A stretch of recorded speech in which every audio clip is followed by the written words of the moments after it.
شاد باش به ملت ایران. آمریکا مخفیانه تجهیزات استارلینک به ایران فرستاده.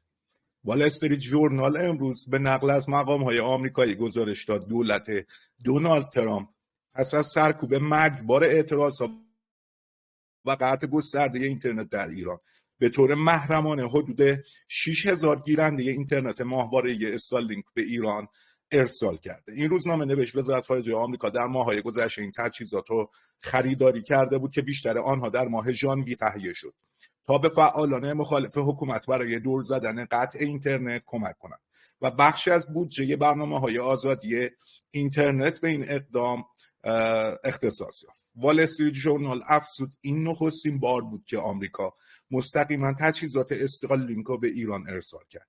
مقام‌های آگاه گفتند ترامپ از این اقدام مطلع بوده، اما مشخص نیست او یا مقام دیگری آن را مستقیما تایید کرده باشند. ولی امروز صدر اخبارمون این تجهیزات مخفیانه استارلینک بود که آمریکا فرستاده. شاد باش عرض میکنم بعد از سرکوبی که شد 6000 شبکه استارلینک داخل ایران فعال شده. این از خبر خوب امشبمون تا برسیم به توهین خامنه‌ای، توهین بسیار زشت و بیشرمانه خامنه‌ای به مردم مرودشت. امروز ویدیویی از بچه‌های مرودشت به دست ما رسوندن که در ورودی مرودشت استان فارس بنرهای بسیار بزرگی نصب شده بود و نوشته بود به دیار خردشت، شهر ماده الاغان گرگ صفت، غربت جانوران در پوست انسان خوش آمد. و این بنر را پاره کرده بودن بچه‌ها. یه همچین توهینی خامنه‌ای و نیروهای وابسته‌اش به مرودشتی انجام داد. چرا به مرودشت؟ ما شاهد شروع این اعتراضات به صورت خیلی سنگینی بودیم که الان تو شب 47 خیزش میله هستیم که مرودشتی‌ها خیلی زودتر از همه جا شروع کردن و کلانتری‌ها رو گرفتن و دادگاه پاسگاه‌هاشون رو گرفتن و ضربه بسیار سخت جمهوری اسلامی زدن. برای همین نیروهای خامنه‌ای همچین توهینی به مردم مرودشت امروز متاسفانه کرده بودن که فیلماش هم براتون کانال تلگرام گذاشتم. من مطمئنم از طریق همین شهر خامنه‌ای سقوط میکنی با این کاری که کردی. سری قبلم دیدیم که مرودشتی زودتر از همه جا رو گرفتن. این سری کاریشون کردی که اصلا دیگه به پیر جوونتون هم رحم نکنه. توهین بسیار بزرگی به مرودشتی عزیز کرد که امروز خیلی همه اونا خشمگین کرده بود. یه خبری هست که هی داره دست به دست میشه فارغ از این که بهتون گفتم و ذهن ناآگاهان نادانها رو به خودش مشغول کرده و حواس آدم‌های ساده لو رو پرت کرده، مثل این مجسمه بت شیطان پرستی بعل که هی دارن دست به دست میکنن. خامنه‌ای مردم ایران تلس برداد، نمیدونم کشت، قربانیه این کرده، حالا این مجسمه شاد چیز داد. دیدیم بدون گفتیم خامنه‌ای ما رو تلس برد و این ها. خامنه‌ای که تلس بلد بود چرا رو شلواری سردار سلامی ننوشت که با شورت نره راه هوا تو جنگی 12 روز. لطفاً دوستان به این اخبار شایعه و خرافات دامن نزنید، چون همون چیزیه که جمهوری اسلامی میخواد برای پخش کردن این اخبار. یه ترفند بسیار جدیدیه که تو همه کانال های مخالف جمهوری اسلامی داره بهش متاسفانه پرداخت میشه و به حاشیه میکشونه مخاطبا. انسان هایی که واقعا عاقل آگاه باهوش باشن میدونن جز خرافات اینها چیزی نیست. طلسم از نادانی ما میاد و رفع طلسم از دانایی و آگاه شدن شما. سپاسگزار. در رابطه با این خبر بهتون بگم چرا این حواسه ما رو پرت میکنن، چون الان 1 ساعت پیش اعلی حضرت رضا شاه دوم فراخوان صادر کردن برای داخل ایران که این خبره به گوشت نرسه. هی بریم این مجسمه بز 2 شاخه هی برای اون بفرستی یا برای این بفرستی، با نگاه کنین آمار تلسم. امروز فراخوان جدید اعلی حضرت رضا شاه دوم برای ایران صادر شد و نوشتن هم میهنان دلاورم در ایران، شما با گرد هماییتان در گرامی داشته یاد جاوید نامان با شعارهای شبانه و با دیوار نویسی های شجاعانه نشان دادید که جمهوری اسلامی با کشتار وحشیانه نیز نتوانسته در اراده شما برای بازپسگیری ایران خللی وارد کند.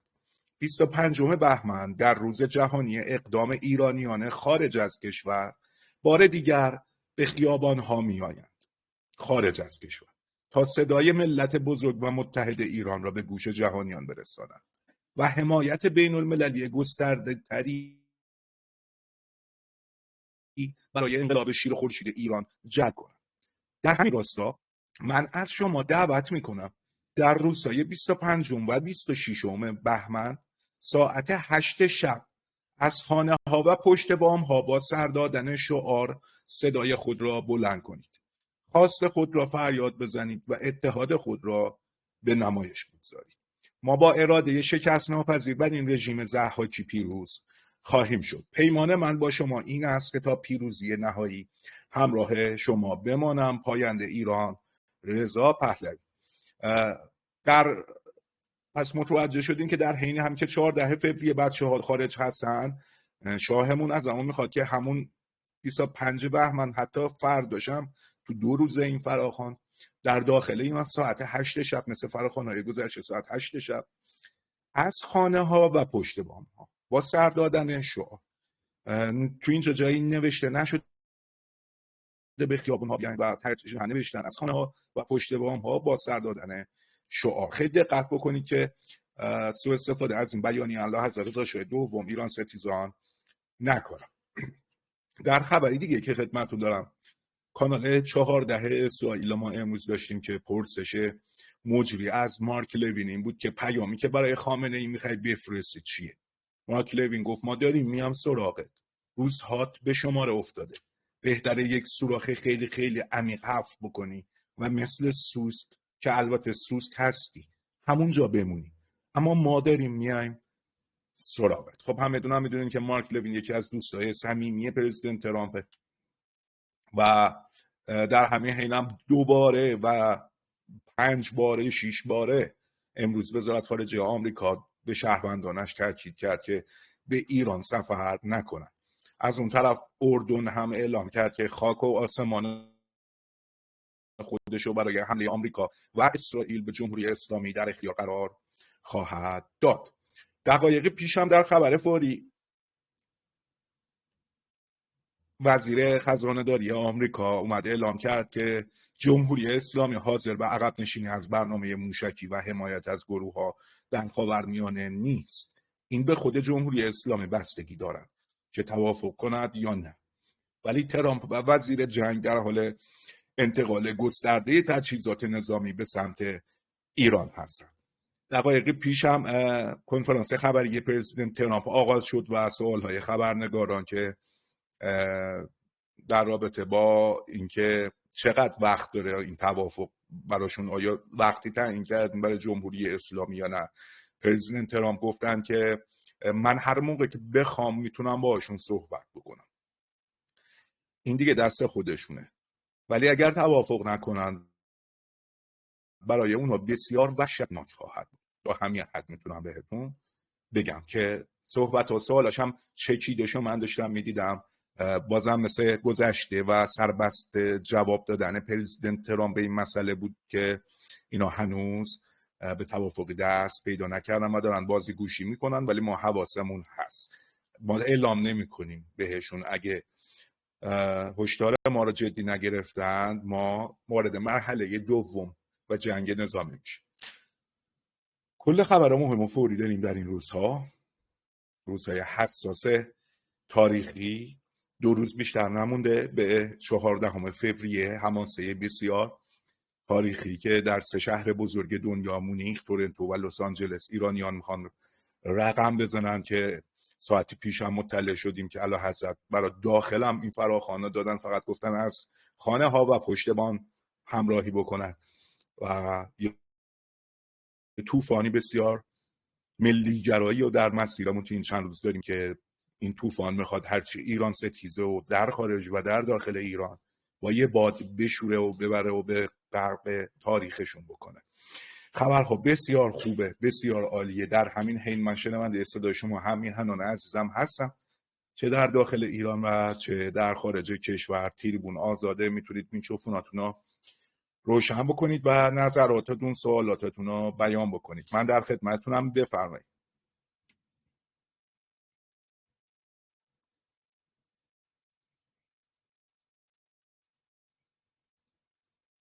فرزاد جان درود آقای مهدی. درود، خسته نباشی جاوید شاه. من سوالی که دارم میخوام ببینم بچه ها نیستن، آریان محمدی، سرباز میهن، آقا قدرت‌پور، خبری نداریم ما ازشون؟ با تشکر جاوید شاه. سپاس از شما. ببینید اینجا میکروفون مثل خودتونه، هر شب میتونید بیان صحبت بکنید یا نیان صحبت بکنید. من خودم شخصا مسئولیت کسی ندارم، چرا نمیاد و واقعا نمیدونم، چون آقا فرزاد دوست داشته باشن دوستان میتونن بیان استفاده بکنن. حتما یه مشکلاتی دارن که نتونستم موفق نشدن. ام بفرمایید. بود، شبتون بخیر. آقا درود فرزاد بهت. در رابطه با ام بفرمایید، میشنوم. همیهنی اومد بالا داشت صحبت میکرد بخشید میشه من یه در سوالی رابطه با از شما پروان بپرسم؟ شاهنشاه مربوط به داخل کشور. بله. یه مسئله هست و اینکه مکانو اومدن روی پشت بونها و داخل پنجره ها، داخل خونه ها قرار دادن. این احتمال رو باید داشته باشیم که قوای نظامی که جمع شده تا الان و این پشتیبانی که قرار بوده شکل بگیره کامل شده و همچنین روز 14 فوریه بعد سخنرانی شاهنشاه در اون اجلاس تو مونیخ، درسته؟ بله آقا فرزاد، بله عزیزم، بله. بعد اون سخنرانی پازل تکمیل بشه و اینا بخوان که عملیات کمک نظامی رو شروع کنن. به همین خاطر دوستان و هم میهنان توجه داشته باشن، توی خیابون ناامن، احتمالش هست که بخوان کمک نظامی رو از اون شهر شروع کنن. امن‌ترین جا برای هم میهنان این دلایل و احتمالات قوی که وجود داره و همچنین عدم آسیب رسیدگی به هم میهنان توسط این وحشی‌ها همون مکانیه که شاهنشاه تعیین کردن. آقا فرزاد فعلا حرکت نزنید. سپاس از شما. این هم یه احتمال و یه تحلیلیه که احتمال داره مثلا ندارم. دوستان دیگه تحلیل شخصی من امه. بازم سپاسگزارم شما. پاینده. درود آقا فرزاد، شبتون بخیر. احسان درود بهتون، در خدمت. آقا فرزاد، من از شما یه 2 سوال داشتم راجع به حالا به قول معروف فراخوانایی که شاهزاده عزیزمون دادن برای 25 و 26 که حالا گفتن که داخل خانه، منزل ها و پشت اون ما کسایی که داخل ایران هستن فعالت اعتراضی خودن. داستان 28 و 29 که حالا به قول معروف 40 جاوید نامای عزیزمونه، شاهزاده راجع به این صحبتی کردن هنوز یا نه؟ خیلی صحبتی نکرد. یعنی ولی خب مثلا این تاییدی هم نشده که یعنی مثلا خودشون فراخوان بدن برای این.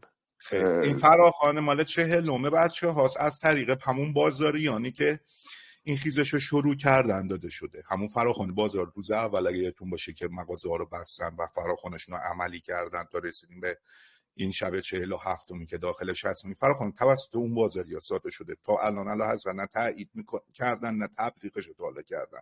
اون دیگه بستگی به میتونه خودجوش از تو خود بازاری ها شروع بشه. معلوم توصیف خودتون چیه این وسط الان برای این فراخوانا؟ بعد خدمتتون بگم که هر فراخوان خود جوشی خب مورد حمایت قرار میگیره. اینطوری بهتون بگم. تصمیم مردم ایران.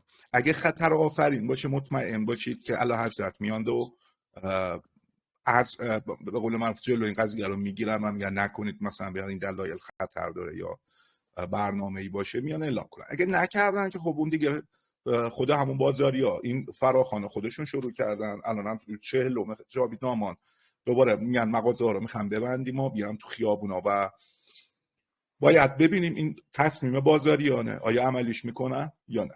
یعنی دوباره ممکنه مثل حالا قبل همه این اتفاقات دوباره از بازار یعنی شکل بگیره دیگه، درسته؟ یعنی احتمال دوباره هر چیزی هست. بله خیلی عمالی. بعد راجع به استارلینک ها من یه سوال داشتم. الان مثلا که خود دولت مثلا گفتن که 6000 دستگاه استارلینک گفتن که خودتون وارد ایران شده. اگه خب براشون مثلا اینقدر راحته که به قول معروف استارلینک رو داخل ایران مثلا بیرن، چرا معترضا رو نمیتونن مسلح بکنن؟ این یه سوالیه برای من پیش اومده، حالا شاید سوال اشتباهی باشه. معترضین مثلا شما در داخل هستی یا در خارج؟ من در داخل کشورم. خب مثلا شما بر فرض مثال یه دونه معترض که من میخوام بهت اسلحه بدم، من در فرض آزادی ایرانی اسلحه را از کجا شما رو پیدا کنم ازت پس بگیرم؟ از کجا بدونم شما یه هنری گروهک تشکیل بدی مثل تودهی ها، نمیدونم مجاهدین یا مثلا چریکای فداییان خلق و بخوای برای علیه پهلوی در فرض آزاد با همون اسلحه‌ای که خود من بهت دادم به جنگی برای علیه اینا ما بعد از کجا مطمئن؟ والا نه راست میگی، نه حقیقتا. بعد جنگ نوینه عزیزم، نه جنگ کلاسیک کلاش به دست. حالا باز بر من سوال بود، حالا من چون زیاد دانش خاصی حالا ندارم من جوابتو میدم. ببین وقتی که حمایت نیروهای خارجی داری، پهپاد هوایی داری، مافگان ابراهام لینکلن داری، بعد دنبال کلت میگردی شما اینجا. جنگ نوینه، جنگ کلاس. کینه عجیب غریبی داریم از این بسیجی ها سپاهی ها، یعنی بله دوست خودمون رو تصفیه کنیم. به خاطر کسرت جمعیت در ایران و اینکه خب نیروهایی هم الان هستن که کار با اسلحه را بلدن و ضد ایرانی هم هستن، فقط منتظر اینن که ما اسلحه ها رو برسونیم به بهانه این که مثلا بر علیه خامنه‌ای بجنگیم. اون میخواد کردستان رو جدا کنه، اون میخواد بلوچستان رو جدا کنه، اون میخواد تبریز رو جدا کنه، اون میخواد ارومیه رو جدا کنه. نمیشه. نباید این اتفاق بیفته اصلا. نخیر، تمامیت ارضی ما اصلا با شوخی نداری. ملیگرایی شاه هم همین بوده. شاه مخالف بوده همیشه باز اسلحه و جریان هم همینه. هرچی ایشون بفرماین دیگه. بله ما پیروی صحبت ایشون هست. حتما ایشون یک مصلحتی تو این قضیه دیدن. بازم دستشون در نکنه، ممنونم که آگاه کردیم. اجازه دارم باز کردم خیلی فراتر از اینا 100 تا. من حالا یه سری کلی بهتون گفتم. بفرمایید آقای کینگ. درود بر شما تمام هم میهنان. اون جریان نقطه اولی که این هم میهن گفتن بازاریان برای 28 و 29 تا 1-2 ساعت پیش سوال من و خیلی از هم میهنانم بود تا اون موقع چی میشه، ولی بعد از صدور آخرین بیانیه شاه برای هم میهنان داخل دیگه اون فراخوان بازاریان اولویتشو از دست داد. یعنی تا شنبه یک شنبه هیچ اولویتی نداره. 25 و 26 اولویت اولو داره. بعد از اون هیچکی نمیتونه ببینه آینده چجوریه. بعد از اون باید ببینیم چی میشه. فقط میخواستم اینو بگم. و نقطه دوم، واقعا این اسلحه مود شده بود تو دنیای مجازی، تو به خصوص تو USA می اومدن هم میهنان با اسلحه که به نظر من این قدم اصلا جلوتر از شاه رفتنه. بله. فقط میخواستم اینو کوتاه بگم، اینو کلت مندازیم بیرون. خیلی ممنون. جاوید شاه. سپاس از شما. البته اینم بدون بگم افراد مسلح هم داریم ما، ولی افراد مسلحی که نظامی هم کار با اسلحه را بلدن و خب به همکاری ملی بارکد اعلیحضرت ثبت نام کردن، مشخصاتشون دست تیم اعلیحضرت راستی آزمایی شدن. خب بهشون مأموریت داده میشه اگه جایی لازم باشه مسلحانه اینا لیدر تو صفحه اول از شما محافظت میکنن. کسانی که بلدن با اسلحه کار کنن و تکشیف اسلحه هاشون معلومه که در فردای آزادی ایران بشه پیگیری کرد این اسلحه ها کجاست. بله. چون بچه واقعا اسلحه بچه بازی نیست که مثلا من بگم بفرمایید یه کامیون درش وا کنم چی دلت میخواد وردار ببر مثلا ایران آزاد کن، بعدم میگم بی خیال. اینو باید پس داده بشه. خیلی ها پس نمیدن، میرن گروه هک میزنن تا میبینن 4 تا کلاش دستشونه و دوباره ما میافتیم تو سیر 57 زمان آریا مهرو این تشکیل گروه های تروریستی چریکی فداییان خلق و یک بار ما تجربه کردیم تو تاریخ. آدم که یک بار از یک بار جزیده نمیشه از یه سوراخ که آدم عاقل. ببخشید تو راستای تایید، اینم تصمیمیه که احساسی میگیریم. همه دوست دارن زودتر. منم تا حالا اسلحه دستم نگرفتم ولی منم دوست دارم اسلحه، ولی اون مسئولیتی که به اون شخص میدین، اینو نمیتونی به هر هموطنی این مسئولیت بزرگ رو بدین. و همونجوری هم که شما گفتین در فردای آزادی یه چیز خیلی سختیه تفکیک اینا. بازم سپاس که به من تریبون دادین جاوید شاه. فدای شما. یه چیزی سخت که نه، یه چیزی نشدیه، اصلا نمیتونی پیدا کنی اسلحه ها رو کجا رفته دیگه. درود آقا فرزاد. درود فرزاد جان، صدای منو امنیت داری؟ اجتماعیش هم مد نظر بگیرید. بله، امنیت جامعه اجتماعیش هم میخوان مد نظر بگیرید. مثلا فکر کن تو حکومت آزاد ایران هی شروع میشه سرقت از بانک، خب سارقین مسلحن اسلحه ها رو از کجا آوردن؟ از قبل انقلاب مثلا خودمون دادیم دستشون و شروع میکنه مثلا حرکت هم هست دیگه. امنیت جانی شهروندان هم به خطر میندازن، حتی اگه نخوان گروه هکی هم بزنن، سرقت های شخصی مسلحانه و شروع میکنن. بله خیلی چیزای دیگه میتونه اتفاق بیفته. اسلحه ها باید دست کسی بید که سواد استفاده ازش داشته باشه. اکساکت. حالا هر کسی سربازی رفتن اکثرا. فرزاد جان با این کینه‌هامون چیکار کنیم؟ الان هر جا میری ارزش پر ارزشی، با یه نفر اسلحه دست گرفته یه خیابونو بسته، نه با دست خالی نمیشه با اینا. بعد با این کینه‌ای که ما از اینا داریم، یعنی مرده هاشون هم باید از گور در بیاری آتیش بزنیم. که یه کار دیگه باید بکنی، حالا تو لایو اینجا نمیشه گفت.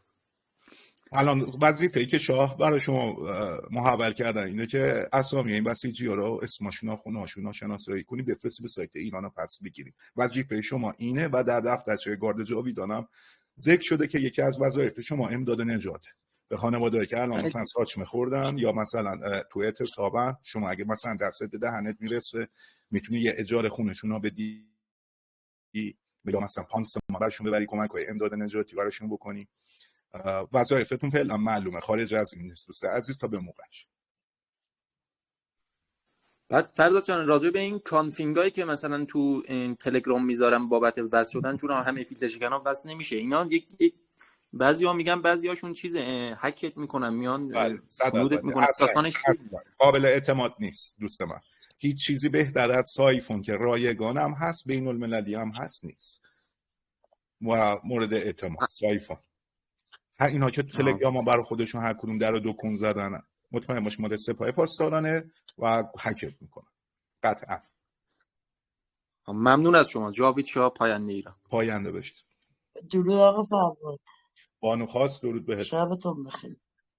فدایشون. آقا فرزاد میخواستم درباره این توهینی که امروز به مردشت یا دیروز البته کرده بودن صحبت کنم. اینا اینقدر احمقن، اینقدر بیشعورن که با اون همه جوانی که مردش از دست داده بیان این بنر رو بزنن براشون. واقعا براشون متاسفم. مرد بودن، مرد بود تو مردش. واقعا من به چشم خودم دیدم مرد داشت تو مردش و این توهین رو بیان براشون بکنن خیلی سخته برای ما مردم. این اصلا نشانه حقارتشونه، نشانه یه حقارت حکومت. واقعا نمیدونه چی کار بکنه، فقط شروع کرده مثل بچه‌ها 2 سال داره فوش میده به شما، مثلا به مرد دشت یا به من ایرانی. واقعا به مرد دشت هم فوش بده، فرقی نمیکنه که به من مثلا من اسلونیام، به منم برمیخوره، هممون ایرانیم، فرقی نمیکنه که حتما باید مرد دشتی باشیم تو بهمون بر بخوره. که خیلی به بچه‌ها برخورده بود. جاوید شاه پاینده ایران. طوری نیست، بذارید اینا آخرش خشمیه که هی حکومت اضافه میکنه به خشم مردم و یه اضافه بر خشم درست میکنه که برای الهی خودش نیروش درست میشه. خب مجید غلامی، جاوید شاه پاینده باشید. فرزاد جان سلام. درود بهت. درود فرزاد جان. آقا من یه خبر بدم سریع، باید مایکمو ببندم چون اکانت اسم خودمه، میترسم. اون خبری که اعلام کرد من هنوز هیچ فیلمی لطفاً اعلام نکنید. بله آقا الان دوباره الان دوباره داداش پایگاه 42 قدر عراق رو زدن. من دیگه نمیتونم عزیز بیشتر از این من حرف بزنم. عزیز خدا من ثابت شو بعد وایسیم خبر من معتبر اعلام نکن تا خبرت معتبر نیست. اگه خبری داری هی میگی زدن فیلم بفرستین دست من که نمیتونم با زدم شما اخبار تایید نشده منتشر کنم. هر زدنی یه انفجاری داره، یه آتیشی بزرگی داره، یه دودی داره، یه نوری داره، یه فیلم از رو پشتمون بگیر برسون به دست من تو پی پی تا ما بتونیم اعلام بکنیم اگه حقیقت داشته باشه. سپاس از شما.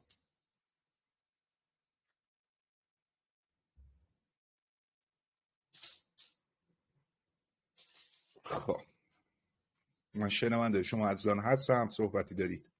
در خدمتتون.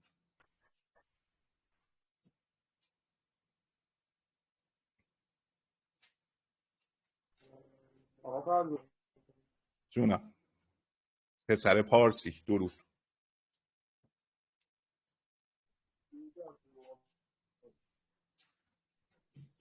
صدات نمیاد، به میکروفون نزدیک‌تر شو. پسر پارسی ندارم صداتو دادا، ندارم متاسفم. خب از بقیه دوستان صحبتی دارید؟ در خدمتتون هست.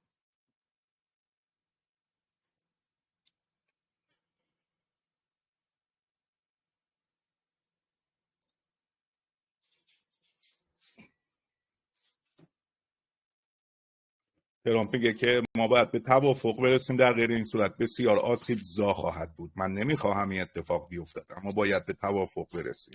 آنها باید همان بار اول به توافق میرسیدند. در نهایت من تصمیم نهایی را میگیرم. درود فردا جان. ولف عزیز درود بهت. خوبی داشتم. فدات بشه.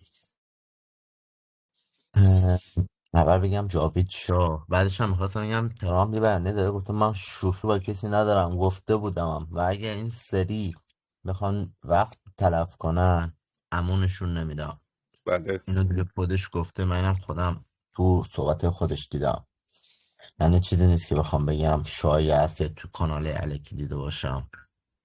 بعدم راجع به این فراخوان که بچه میگن اینجا امنه اونجا امنه، شاهزاده گفته تو خونه هاتون، نگفته خیابونا ناامنه. بعدم اگرم قرار باشه کسی بیاد کمک ماه، نه در ضد ماه که بخوایم ما بریم تو خیابون برامون خطر داشته باشه. این هم مد نظر بچه ها باشه. مرسی، بدرود میگم. سپاس از شما، پاینده باشید. ببین آخر که انقلاب بدون خطر که نمیشه، ولی خب ما دوست همیشه سیاست های اعلی حضرت اینطوری بوده که خطر رو به حد اقل برسون. من بدون خطر اصلا نمیشه چه انقلابی تو تاریخ سراغ بری بدون خطر باشه، بدون جان فدا درسته، کنه. ولی این دوستمون که میگفت میخوان ارتش زمینی بیارن و تو خیابونا خطرناکه، میگم این ارتش زمینی هم اگه بخواد بیاد به کمک مردم میخواد بیاد. یعنی اگه بخواد درگیرم بشه با افراد نظامی و کسایی که در مقابل مردم ایستادن میخواد درگیر بشه، نه با مردم که مردم میخوان ترس داشته باشن. البته میدارم میگم اگرم کسی باشه و اتفاقا دل و جرأت بیشتری داشته باشن و با پشتوانو دلگرمی بیشتری برن بیرون. ولی خب شاهزاده دستوری که دادن، فرمانی که دادن اینه که تو خونه شعار بدین، مثل همین 22 بهمنی که مردم شعار دادن در خونه و فیلم گرفتن فرستن. این برای اینه که میخواد چیز خودشو بیشتر کنه، مثلا اون 18 و 19 هم. بله عشق من داشتم. فدای شما، سپاس از شما، پاینده باشید.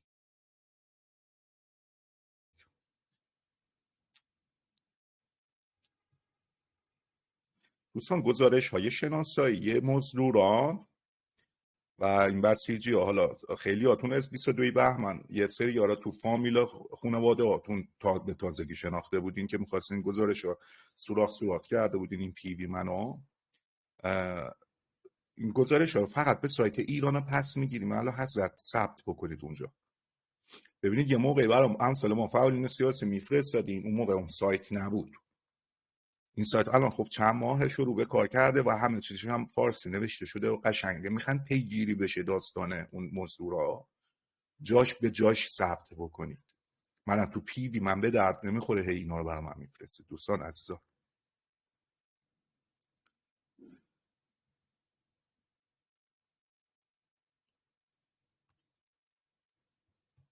اصلا چون میتونم یه چیز دیگه هم بگم راجع به این بوت بفهمید. بله.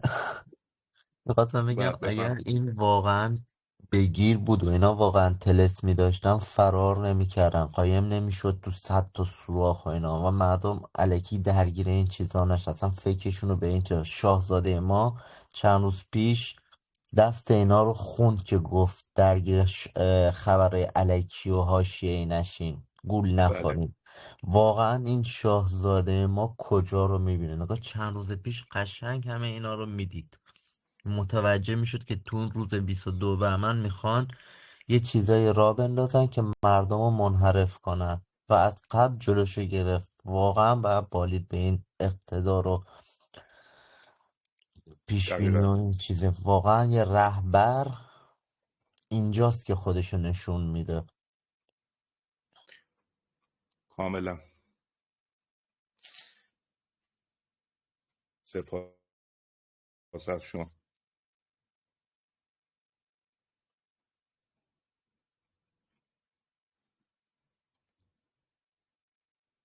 من درخواست جدید بدونم میزنم بچه‌ای که تریبون نداشتن. من شنونده شما هستم.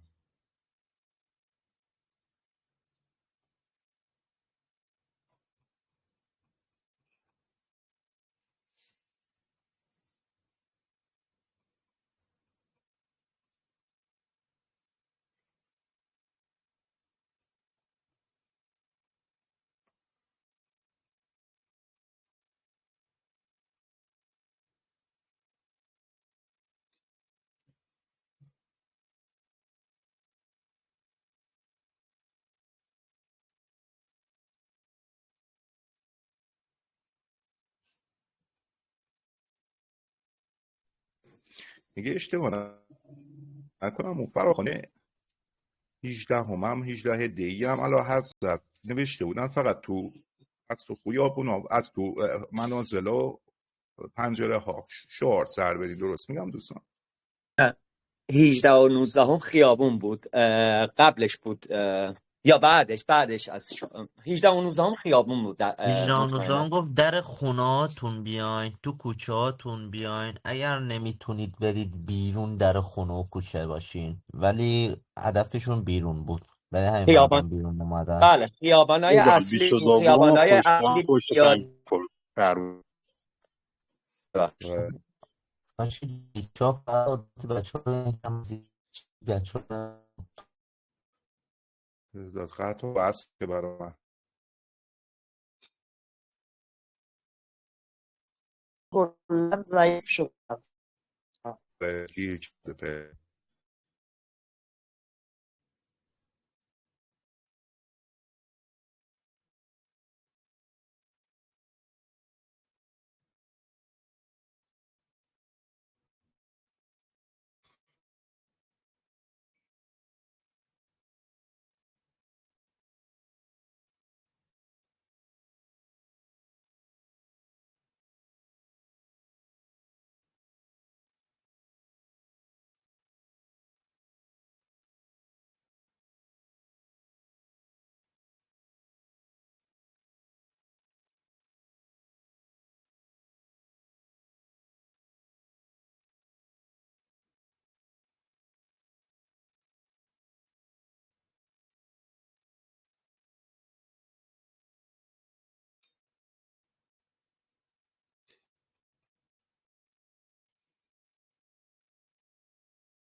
امیدوارم وصل شده باشه.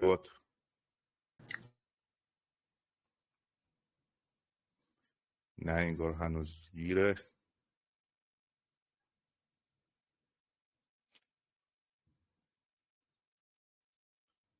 صدای شما هست آقا فرزاد؟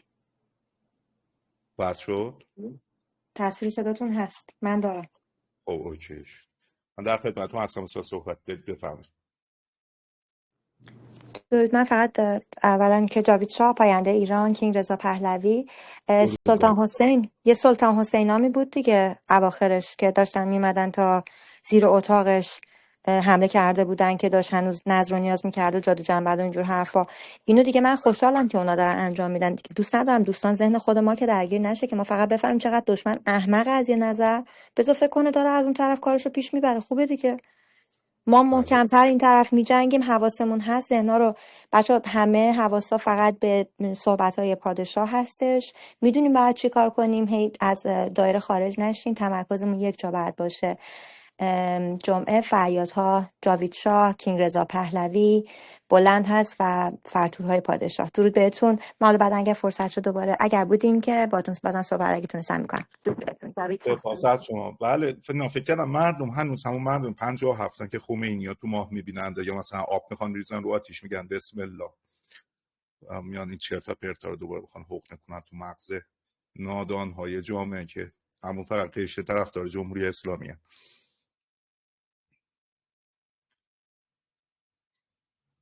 روز شماری میکنیم دیگه، الان ساعت شماری میکنیم برای شنبه. واقعا خیلی روز زیباییه شنبه، بی‌نظیر. از همین الان میشه پیش بینیش کرد. پلیس آلمان چیزی که تخمین زده از 100,000 تا 500,000 جمعیت بین این دوتا عدد تخمین زدن که همچین جمعیتی گرد هم میان از میهن پرستان. بر همین حینم ایران ستیزانه ما چپولا مثل یارو شادی امین، این بچه قوله هستا سمندونه، اینا موازی سازی کردن که مام 14 فوریه تو فلان خیابون میان بیرون و نه چی گفته 14 فوریه مال پهلوی و نه مال مام هست و مام اونور با دار دست خودمون میام. شروع کردن از همین الان نقشه هایی برای بر هم زدن نظم روز شنبه که اگه دقت بکنین چند شب پیش الله حضرتم یه هشداری هم دادن به میهن پرستان، گفتن مواظب باشین که درگیره ها حاشیه ها و آگاه باشید که نظمتون رو به هم نزنن. این نقشه رو تو سر دارند که تحریکتون بکنن دوستان. و همچنان شما رو به اخلاق دعوتتون کردن و نظم.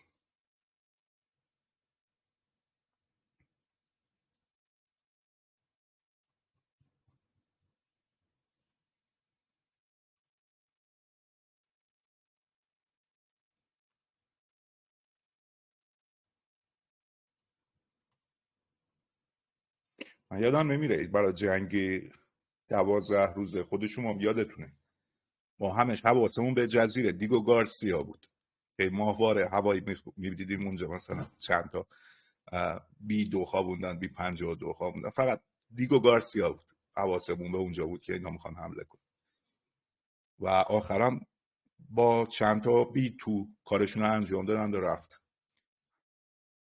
هنوز من بعد از این مدت ها هر روز داریم اینجا انتقال تجهیزات نظامی سنگین با آمریکا را میبینیم به منطقه و خلیج فارس و خاورمیانه و تموم نشده.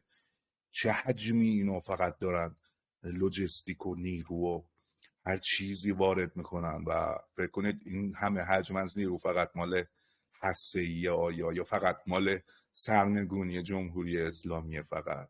نه، این بحث نیرو، استقرار این همه نیرو حتی بعد از پیامدهای سقوط جمهوری اسلامی هم هست که تو منطقه یه کسی بخواد قلدرگیری در بیاره و به قول معروف بی‌نظمی ایجاد بکنه، پلیس منطقه آمریکا بتونه جلوشا بگیره که مثلا نفوذ چین ما داریم اون موقع، تجزیه طلبانی که هر کدوم برای خودشون 4 تا کلاش تو مثل بوزی کوهی تو کوهستان گرفتن دستشون، نمیدونم از اون طرف روسیه رو داریم،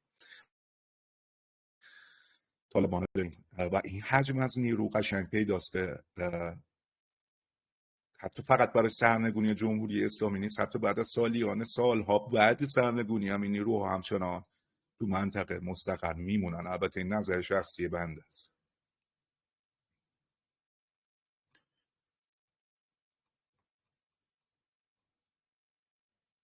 دوستان امیدوارم صدا منو داشته باشید. امشب چقدر ساکتین واقعا. بله عزیزان داریم صداتونو.